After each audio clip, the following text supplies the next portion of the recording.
Good. Well, all right. Welcome to the Hellion Rock. Special guest drummer in the house. We have Mike Kimura. What's going on, brother? Not much. How you doing, man? Cool. We just did a very cool interview with Casey Blade. He used to play guitar. Yeah. Dude, I bet that was kind of cool to talk to him, huh?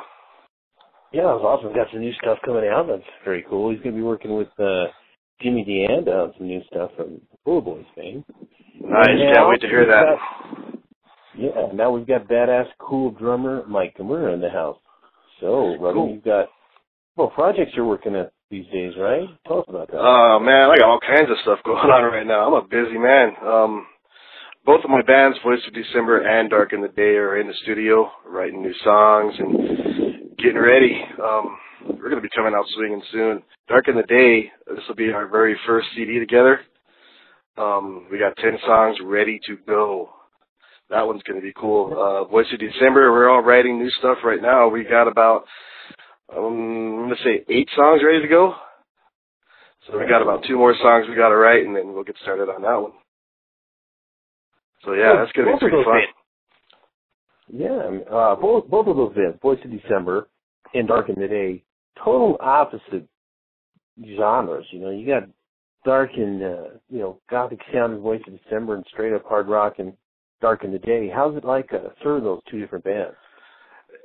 It's different, man. I was in Voice of December for just about a year before Rob and I started Darken the Day, and Rob and I we wanted to do something a little different. I mean, Voice of December is, of course, our baby. That Voice of December that's a fun band. It's real gothy. It's real dark and moody. Darken the Day is more. It's just a straightforward heavy metal hard rock band, man. It's loud. It's raw. It's in your face. You know what I mean? So it's been different, but it's been fun. Absolutely. I've seen both bands perform big shows from both. Great energy. Good to see that there's brand new music coming out like that, and that people like you are getting in there. And you do provide the showmanship with the performance. It's not just get up there and stare at your shoes. That's kind of cool. That you guys bring the rock and roll party. Yeah, man. That's one of our mottos is we got to bring it. You know what I mean? People are paying to see us, so we got to give them a show. Both bands, we have our light shows, and we get up there and we basically just rock the place out. And that's one thing that we love to do. We do this for our fans. So yeah, it's fun, and you guys got to come out and see us sometime, man. It's really cool. Absolutely. I personally enjoy the shows of both. That you guys bring, like you said, the light show, the stage setup, the performance. It's all top notch. Yeah, and the coolest thing too is like for the Darken the Day stuff, we got these really cool banners made, and so that really adds to our show a little bit. It adds to the look of the stage as well. You know what I mean? So when the stage looks good and we sound good and we play, we bring it every time. Yeah, man. So given the fact that you have 2 distinctly different sounding bands, when you write music for each, what headspace do you get into? How do you prepare for doing that? Man, that's a good question. Like for Voice of December, I don't go in there with any preconceived notions about what we're going to write. We go in there and we jam, and whatever comes out comes out. Like this next CD we're doing now, it's a bit different from the first CD that they did. This one's a little more raw and in your face, and it's a little harder than what the first CD was. Darken the Day, we go in there and we write a song, and we can write a song in one day, and it's ready to go. Well, I mean, we have a 3-hour practice a night, and we can write a song in 3 hours, and it's ready to go. Both of these bands all have just amazing musicians in them, man. I feel so blessed to be around such killer musicians. Nice. Well, you're not so shabby yourself, bro. I've seen you play, and you got the chops. Right on. Thank you. I've been doing this. I've been doing this a long time, man. That was my next question. Was how long have you been playing the drums and performing? I've been a drummer now for going on 25 years, I think I want to say. I think it's been about 25 years. I've been doing it, semi-professionally for probably close to 20 years. But yeah, my family I come from a very musical family. My dad's a guitar player. My grandmother was a singer in a very old school 3-piece quartet. And we have one of her albums, and my mom has it, and I heard it once, and it was amazing. My grandfather played the harmonica. So yeah, my family is pretty musical. A funny story too. When I first started out in music, my parents asked me, well, what do you want to play? And I told them, I want to play trombone. So in the 4th grade, I started out playing trombone, and then it got boring, and I kind of felt like I was being a bit of a nerd. So I was like, Mom, I want to switch to drums. So I switched to drums. I've been playing drums since the 5th grade, and I've been doing it ever since, man. Nice. Any formal lessons, or did you teach yourself, or how did you develop your skill set? I was in marching band. I was in symphonic band. I was in the Albuquerque Junior Symphony Orchestra. So I got a lot of my training from that. As far as drum set goes, I'm pretty well self-taught on the drum set. My time signatures and all that kind of stuff I was all trained in high school doing that stuff. Very cool. So kind of develop your own natural form, natural style. Yeah, I did.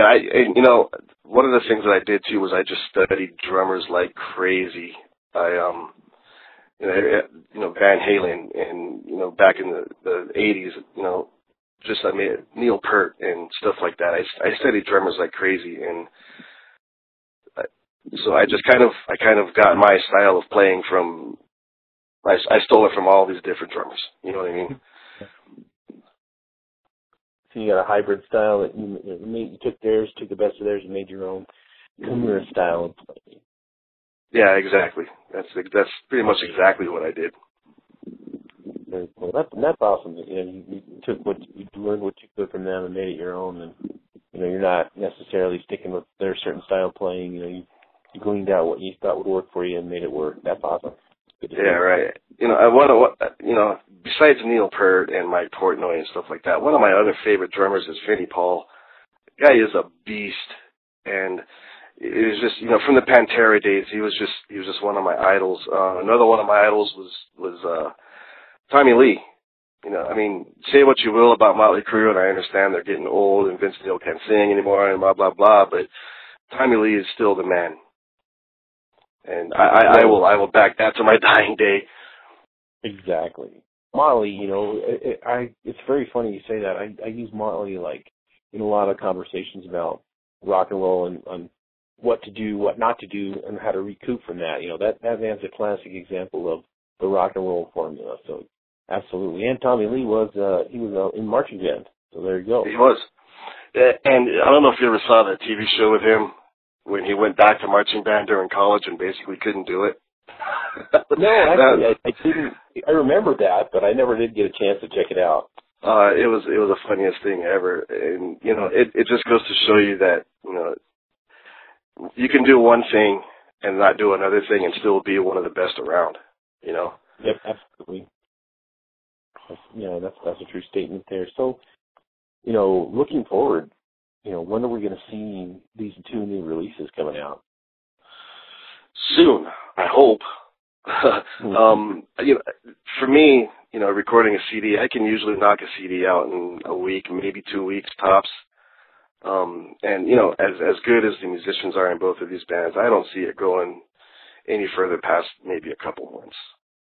I know when I saw Darken the Day, I had a lot of people make the comments after that show I saw one time. They said, "Man, when are they going to have music out?" So you've already got people chomping at the bit to hear recorded versions of those songs. Yeah, and that's been really cool, man. As the fans coming out and telling us, "Man, you guys need some music to come out. I need your CD. And we're going, "Yeah, it's coming soon. We'll get it out there soon." Yeah, why don't you run down the who is in Darken the Day? I mean, that's a stellar band. Let's talk about them for a minute. What kind of, you keep talking about stellar musicians. Let's give a shout out to the guys in the band. Darken the Day. Darken the Day is me, of course. Two of our guitarists, Rob Smith, also from Voice of December, and Ace Armstrong. He was in a band a while back called Fighting Blind, and also in a band called Green Street Elite. Gunner, Mike Garcia, our bass player, a phenomenal bass player, man. He's a bass player's bass player. You know, and Rob, Rob's Rob, man. That guy, he's a beast on the guitar. And Ace is, that guy can do a lead like nobody's business. You know, we wrote a song the other night, and I was getting goosebumps playing the song. You know what I mean? That's how cool it was. It was like we put the band together, and it clicked, and we ran with it. And it's been really fun.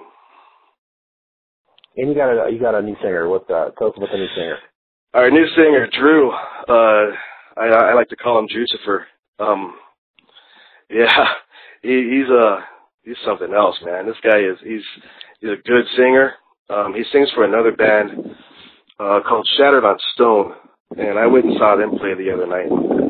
Drew he continues to impress me every time we do a show with him. I mean, he's a consummate performer. He's good. He gets the crowd, paying attention.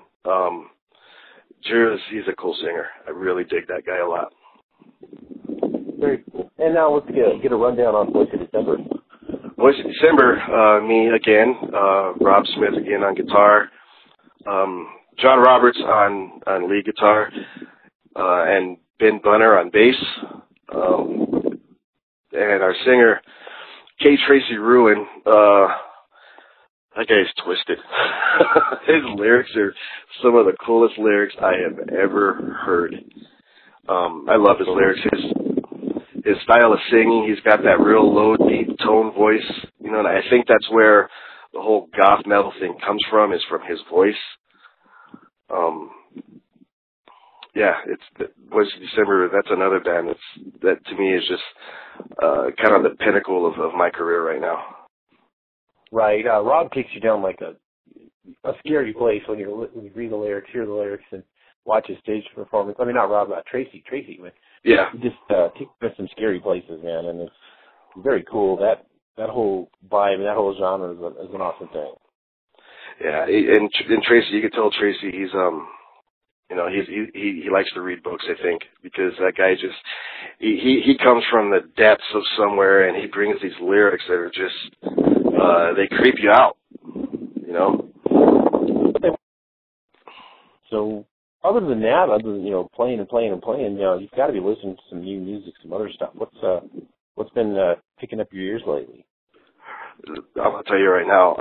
I really wish Kill Switch Engage hadn't have made that CD, because I can't stop listening to it. That CD is phenomenal. And also, if nobody's heard of this band before, then you need to. Gemini Syndrome. These guys need to be big. Those guys need to be big already. It's crazy how good Gemini Syndrome is. Absolutely. That's another band that, it's going to take some grassroots promoting to get people to hear them, because, again, how the corporate world chooses to ignore us. We've got to, we as fans, we as people that appreciate really good music, have got to promote and support these bands. So absolutely agree with you on that one. Yeah, I can't agree more. And Gemini Syndrome, they're always out on tour somewhere, so that's a hard-working band right there. Nice. So, your two bands, man, are we going to see them on the road? What's the plan look like for touring for you? Yeah, man, I'm ready to go on the road. I really am. We're talking about doing some out-of-town shows, probably maybe this summer. After the CDs get done, I really hope so. I really do. I'm ready to get out there and bring both bands to a new crowd. I love Albuquerque to death. Albuquerque's been really good to me. It's been really good to the local scene. But it's time for us to kind of get out there a little bit and show the rest of the country what we got. Yeah, absolutely. Local bands is awesome, but you got to remember that every big band, even like Killswitch, is a local band somewhere. So you got to get out and show these other local scenes that, hey man, we've got this here. And what that does is cross promotes. You might go kick it big in somewhere else and find a band there that you can bring them back to Albuquerque, and that way we're cross promoting the local music scene that's really in reality a global scene. Right, so, I can't agree more. I really do think that the promoters in Albuquerque are busting butt trying to get bands out there and trying to get them promoted and trying to get them seen, and so I can't agree more. Yeah, we need to promote more. We need to promote other bands. We really need to do that. And what's cool is when you do that as a band member, it behooves you when you go to another band to actually interact with that other band and watch them play. I've seen a lot of bands that they'll roll in right before their set, they'll roll out right after their set, and it really is a cool thing if you're watching the other bands playing and giving them feedback. Feedback from another musician means a whole lot. It drives me crazy when other bands do that, when they walk in, play their set, and bounce. You really got to sit there and you got to watch them play, man. You got to help them out there. You got to get in the crowd, and you got to help the crowd get into them. And and both of my bands, we do that. We stick around and we watch the other bands play, and the other bands will stick around and watch us play for the most part. There's been a couple of bands that we've done shows with that came in, did their stuff, acted like rock stars, and left. But for the most part, most of the bands here in Albuquerque, they really help support the local scene here. And I can attest to the fact that you're there way before the gig starts. You guys hang out, you talk to people, and you stay after. That's a very cool thing. It's admirable for you guys. All right, Mike Kimura, drummer for Voice of December, Darken the Day. Brand new music coming out soon, hopefully. Hitting the road soon. Any parting words, brother? Thank you, Albuquerque. Thank you for allowing us to give you our music, and thank you, man, for this interview. It's really cool. I like doing this kind of stuff. Thank you to the fans. Thank you to everybody for really helping us out with this. Very cool. Yeah, this interview's been a long time coming. We kind of bounced around talking about it, but finally I got things down. I've got this blog site going. This blog site is HellionRocks.com. 126 countries it's seen in, 4,600 views a month. So it's getting the word out there. That's dope. That's cool. I'm happy for you, man. That's awesome. So anytime you guys, when your new music comes out, we'll have it back on. We'll talk about it. We'll promote the hell out of it. We'll make sure the world hears. Mike Kimura, thank you for being on the show. This is the Hellion Rocks. We'll catch you next time. Thank you, brother. Later.